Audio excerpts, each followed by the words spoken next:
Bonjour mes amis, j'espère que vous allez bien. Alors, je commence les vidéos concernant le parcours flamme jumelle et nous verrons toutes les étapes au fur et à mesure des vidéos, comme j'ai énoncé dans la vidéo précédente.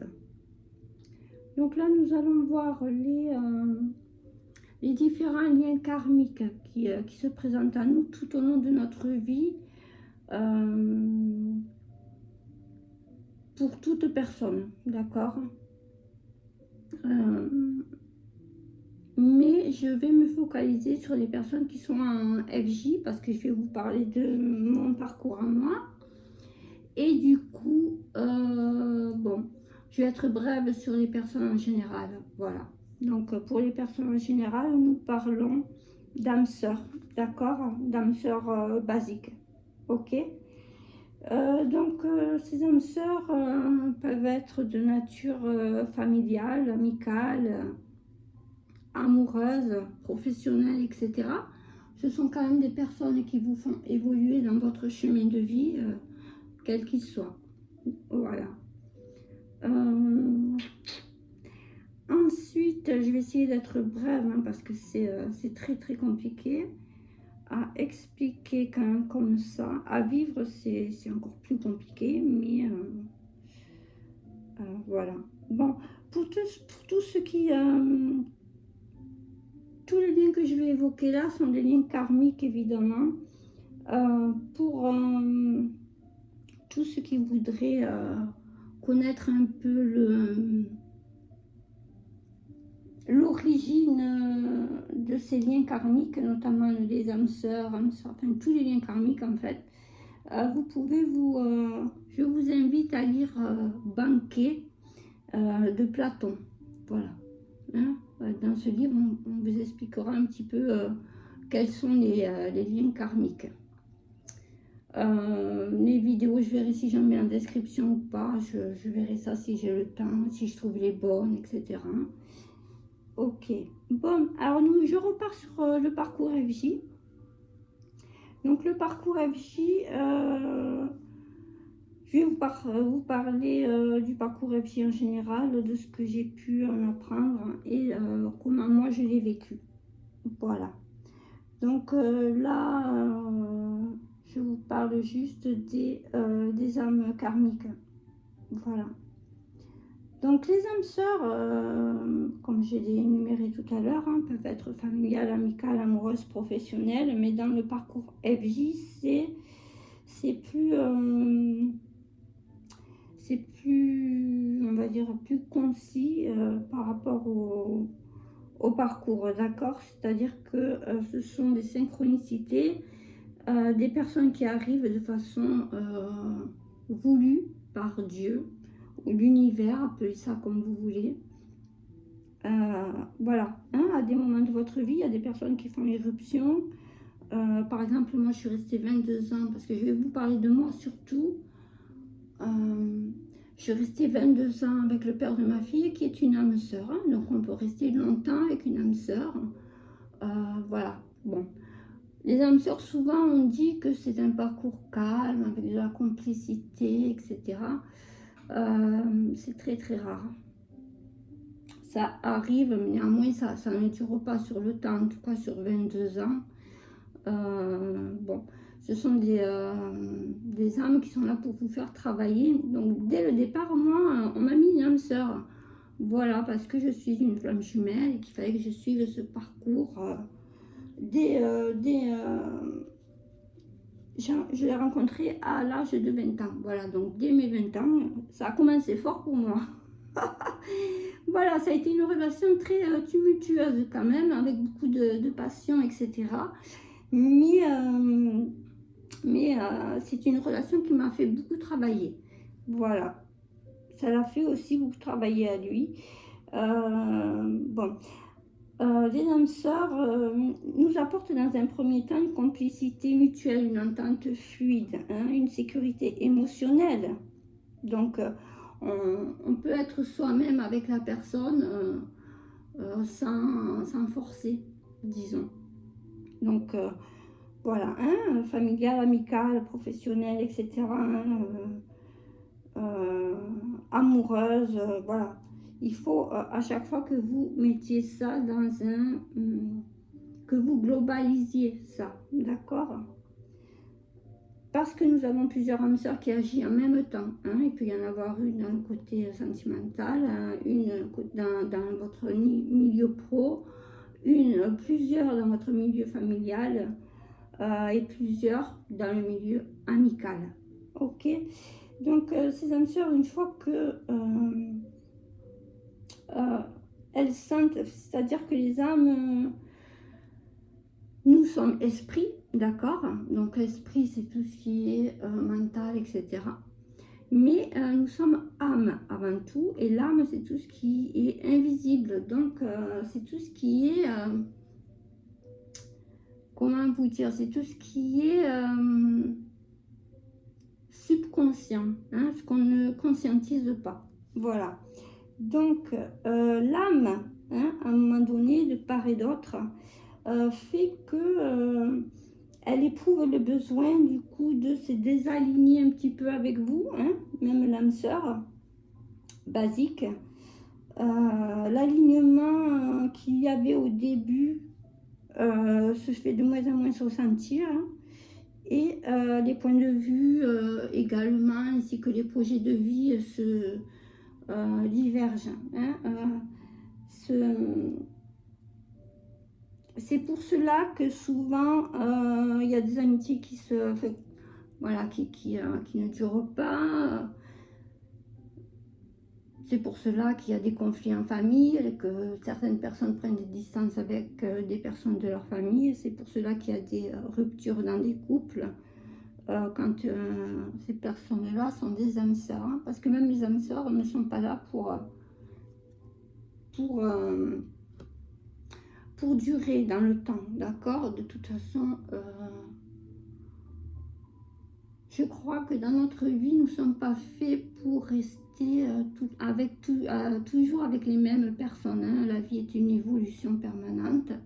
Ok, il y a la fidélité, il y a tout ça, le respect qui rentre en compte dans un chemin de vie. Mais j'aimerais bien entendre une personne me dire un jour, moi, j'ai toujours été... Alors, il y en a qui ont vécu 30 ans, 50 ans avec la même personne. Ce n'étaient peut-être pas des âmes sœurs, ce sont juste des personnes qui n'étaient pas destinées, en tout cas dans cette incarnation, à vivre des purifications au niveau de l'âme. D'accord? Donc, ils n'ont pas eu de difficultés par rapport à tout ceci, par rapport à leur relation en général, à tous les niveaux. Voilà, pour les âmes sœurs, je pense que j'ai tout dit.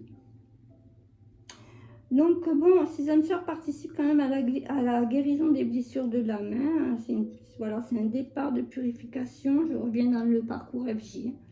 C'est un début de purification FJ, hein, sans que nous ne le savons pas. Hein, dès le départ, nous ne comprenons pas tout ça, nous ne conscientisons pas du tout. Ok? Ensuite, il vient l'âme sœur spirituelle. Hein. Donc, enfin, ouais, là, je vous décris ouais, les âmes karmiques. Ouais. Donc, oui, il y a des âmes sœurs spirituelles qui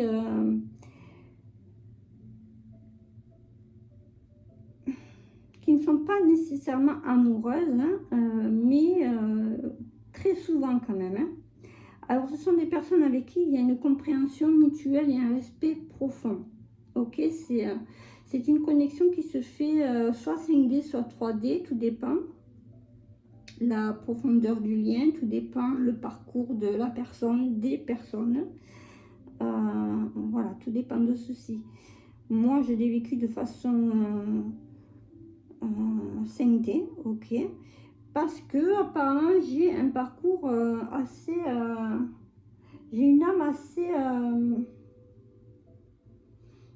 qui a besoin d'une guérison très très profonde. Ok, donc moi j'ai pu faire des voyages astro maintes et maintes fois. Maintenant je n'en fais plus, tant mieux, hein, parce que c'était pas provoqué, ça venait comme ça. Et donc, bon, ça c'est arrivé après la reconnexion de la flamme jumelle, hein. Donc, j'ai pu voir différentes époques dans lesquelles j'ai vécu, lors de connexions 5D avec des liens karmiques, quels qu'ils soient. J'ai pu ressentir des blessures physiques, hein, par exemple, en séparation avec ma flamme jumelle, j'ai pu être connectée avec une âme karmique. J'en ai eu tellement que je ne l'ai pas catégorisée, celle-ci. Ça a duré que quelques semaines, on va dire. Et à un moment donné, bon, voilà, dès la connexion, il y a le chakra cœur qui s'ouvre, etc. Donc il y a un amour profond qui se fait ressentir, c'est plus fort que nous.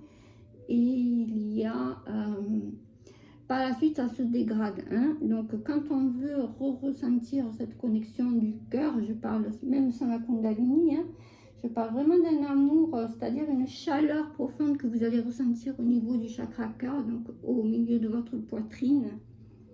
Une chaleur divine, on va dire, hein. Un amour divin que vous ne pouvez ressentir qu'avec des liens profonds comme ceci. Voilà, donc à un moment donné, donc bon, on commençait à s'éloigner à ce niveau-là. Et bon, moi, bon, la télépathie était déjà mise en place dès la Kundalini. Une télépathie se met en place plus ou moins pour toutes les FJ avec leur lien karmique. Mais après, moi, je vous parle de mon vécu, hein. Prenez vraiment, parce que si ce n'est pas votre cas, c'est que ce n'est pas comme ça pour vous. Voilà, donc par télépathie, je reçois un peu des demandes, on va dire, de cette personne-là, voilà. Et donc j'essaye de me reconnecter, méditation, etc., avec cette personne. Et je vois que c'est pas faisable, je vois qu'il y a un blocage karmique. Et à ce moment-là, je ressens comme un coup de poignard dans le cœur avec une vision très claire, comme un flash, hein, qui me montre que la personne avec qui j'étais en lien à ce moment-là m'avait poignardé dans une vie antérieure, hein. Nous étions enchaînés tous les deux, donc nous étions certainement esclaves à cette époque-là, dans un bateau. Et cette personne, nous nous sommes enfuis ensemble. Et cette personne-là m'a littéralement poignardé, je ne sais pourquoi. Voilà, ça s'est arrêté là. Ensuite, je n'ai pas pu me reconnecter avec cette personne, je n'ai pas souhaité. Voilà, après ça en est suivi des attaques spirituelles aussi de cette personne qui a voulu... parce que la Kundalini, ça peut rendre fou, hein, voilà, ça obsède les gens après, une fois qu'ils ont ressenti ça. Bon, bref, cette personne-là a continué sa vie. Hein, dans la 5D, j'ai pu le suivre quand même et m'en apercevoir. Voilà. Ensuite, nous avons, je vais accélérer le pas, mes amis. Nous avons les âmes jumelles.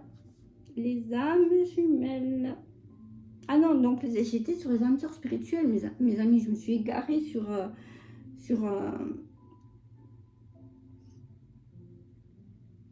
une anecdote de ma vie. Ouais, donc les âmes sœurs spirituelles, donc c'est un lien similaire quand même au lien de la FJ, hein. C'est un parcours assez tumultueux. Bon, le lien n'est pas destiné à durer, hein. Il est destiné à faire travailler les blessures de l'âme, donc la trahison, l'abandon, le rejet, la blessure et l'injustice. L'humiliation aussi. Voilà. Donc nous travaillons, hein, bon, pour les personnes non initiées, c'est peut-être difficile à comprendre, mais ces vidéos sont destinées aux personnes initiées dans ces parcours-là, donc ça ne posera pas souci dans tous les cas. Après, chacun peut faire ses recherches à sa guise. Voilà, donc cette âme sœur spirituelle est envoyée dans notre vie par l'univers également pour faire une épuration du karma, ok, avec cette personne-là, et nous faire travailler également nos blessures mutuellement, et nous faire avancer, nous, FJ, sur notre parcours. Voilà. Donc, lorsque les énergies deviennent trop lourdes, pesantes, conflictueuses, etc., donc les deux, FJ et âme sœur spirituelle, qui ont plus ou moins la même dynamique que les parcours FJ, se déconnectent petit à petit, ne se ressentent plus. Hein. Donc, souvent la personne FJ, elle s'en détache très vite, mais l'âme sœur spirituelle a beaucoup de mal et doit comprendre qu'elle doit continuer sa vie sans la personne qui est dans le parcours FJ, parce que le travail avec elle, en fait, hein, est terminé. Hein, donc, la connexion ne peut plus être là. Donc, il ne sert à rien de faire des rituels, de magie rouge pour du retour. Souvent, les FJ sont protégés, voilà. Hein. Donc, ça ne dure pas, même si ça dure quelques jours, où la FJ ressent de nouveau de la tristesse par rapport à cette séparation avec l'âme sœur spirituelle. Cela ne dure pas parce que la magie n'aura pas effet bien longtemps. Voilà. Ensuite vient l'âme jumelle. Donc l'âme jumelle, après ça peut se faire, c'est pas dans l'ordre chronologique, hein, ce que je vous dis. Hein. Ceux-là, ce sont les âmes karmiques que l'on peut rencontrer. Il y a l'âme jumelle. Alors les âmes jumelles, figurez-vous que moi j'en ai rencontré une. Et bon, avant d'identifier que c'était une âme jumelle, j'ai fait mes recherches. Hein, et bon, ce que j'ai pu découvrir ressemblait véritablement à ce que je vivais à ce moment-là. Donc, ce sont des personnes qui ont les mêmes goûts, hein, les mêmes envies, des ressemblances physiques, une connexion Kundalini, ouais, plus ou moins aussi puissante que celle qu'on ressent avec la FJ. Voilà. Donc, ces âmes jumelles arrivent souvent dans notre vie afin de nous offrir un petit répit, ok, dans notre vie, dans notre parcours de FJ qui est assez tumultueux, assez souffrant. Hein. Ce sont des parcours d'épuration douloureux. Voilà, donc l'âme jumelle intervient dans notre vie à un moment donné aussi pour nous aider à maintenir nos énergies Kundalini, hein, parce que sinon nous les perdons si nous ne les travaillons pas, enfin si nous ne les ressentons pas. Parce qu'une fois qu'elle est éveillée avec la FJ pendant la lune de miel, dès la reconnexion, je vous en parlerai brièvement tout à l'heure. Une fois qu'elle est éveillée, elle est là, hein, elle ne part pas, hein, ok. Voilà, elle est protégée pour certains quand il y a de la magie noire sur la personne ou de la magie rouge, mais elle est là, voilà. Il n'y a que la FJ qui peut la déclencher de façon christique. Alors, au même titre que l'âme sœur spirituelle, donc les chemins se séparent hein, quand la relation devient trop pénible. De toute façon, tout est synchronisé hein, dans les parcours flammes jumelles. Voilà. Donc, ce sont des personnes avec qui nous avons même des ressemblances physiques, même si c'est moi, c'était une relation amoureuse. Et nous avions exactement les mêmes yeux, les mêmes goûts. On parlait, des fois on discutait et nous avions les mêmes mots au même moment. Enfin bon, ça arrive ça souvent avec, mais c'est souvent, ça arrive souvent même à des gens qui ne sont pas en parcours FJ, je l'accorde, hein, mais c'est assez surprenant dans le lien d'âme jumelle. Ok, donc c'est quand même une séparation qui fait beaucoup souffrir les deux. Au même titre que l'âme sœur spirituelle, hein, la séparation est très pénible. Mais elle est nécessaire. Et puis vient le lien de flamme jumelle, hein, donc la reconnexion se fait dans la 5D, hein, souvent par visu.